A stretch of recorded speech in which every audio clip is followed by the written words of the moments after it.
গর্ভের অনাগত সন্তান ছেলে নাকি মেয়ে, এমন প্রশ্নের মুখোমুখি হতে হয় প্রত্যেকটি নারীকে।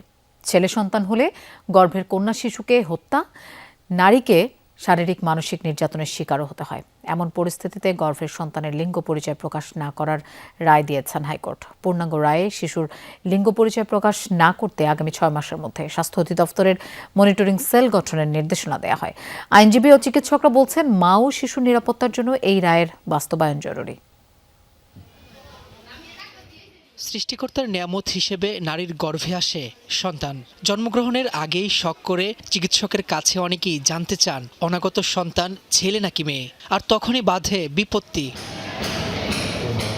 বিশেষ করে দ্বিতীয় তৃতীয় সন্তানের ক্ষেত্রে ছেলে না হলে নারীকে মানসিক শারীরিক নির্যাতন, এমনকি গর্ভের সন্তান নষ্ট করে ফেলার ঘটনা ঘটে। সংসার ভাঙা থেকে নির্যাতনে মায়ের মৃত্যু, এমন ঘটনার নজিরও আছে। এমন বাস্তবতায় গর্ভের সন্তানের লিঙ্গ পরিচয় আগে প্রকাশ না করার রায় দিয়েছেন হাইকোর্ট। এবার পূর্ণাঙ্গ রায়ে এই সিদ্ধান্ত কার্যকরের জন্য ৬ মাসের মধ্যে মনিটরিং সেল গঠনের নির্দেশ দিলেন উচ্চ আদালত। দ্বিতীয় এবং তৃতীয় সন্তান যদি কন্যা সন্তান হয় তাহলে কিন্তু সেটা সমাজ সহজে অ্যাকসেপ্ট করে না।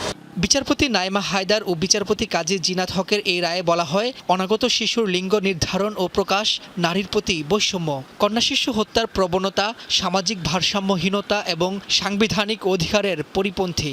যে কোনো হাসপাতাল, ডায়াগনস্টিক সেন্টার বা চিকিৎসকরা অথবা কোনো ধরনের নার্স এবং সংশ্লিষ্ট যারা থাকেন কর্মীরা, তারা কোনোভাবেই মৌখিক লিখিত কোনো চিহ্নের মাধ্যমে মাতৃগর্ভে থাকা শিশুর পরিচয়, লিঙ্গ পরিচয় প্রকাশ করতে পারবেন না।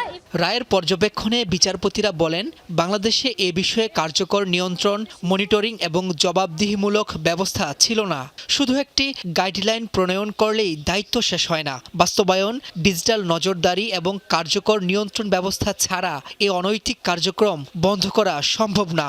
হসপিটাল, ক্লিনিক, ডায়াগনস্টিক সেন্টারে পরিচালিত অনাগত শিশুর ডায়াগনস্টিক রিপোর্ট সংরক্ষণ ও তদারকির জন্য একটি কেন্দ্রীয় ডাটাবেজ থাকা প্রয়োজন। লিঙ্গ পরিচয় ছেলে হবে না মেয়ে হবে আগে থেকে প্রকাশ করছেন, যার ফলে সেই শিশুটা ঝুঁকিতে পড়ছে, নারীটা ঝুঁকিতে পড়ছে। এই ধরনের অনৈতিক কাজে যারা জড়িত তাদের বিরুদ্ধে ব্যবস্থা গ্রহণের বিষয়ে স্বাস্থ্য মন্ত্রণালয়ে পদক্ষেপ দিবেন।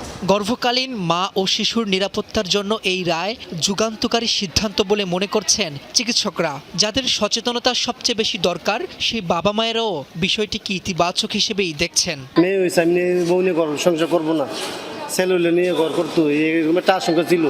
মানে লাইফ যেতে হয়েছে, খুব ভালো হয়েছে। মানে অনেকের তো সংসারে এরকম ঝামেলা হয়, শ্বশুর শাশুড়ি অনেক কিছু বলে। বাচ্চা হয়তো কন্যা সন্তান হবে, মোটামুটি 5 মাসের দিকে তো এটা নির্ধারণ হয়ে যায়।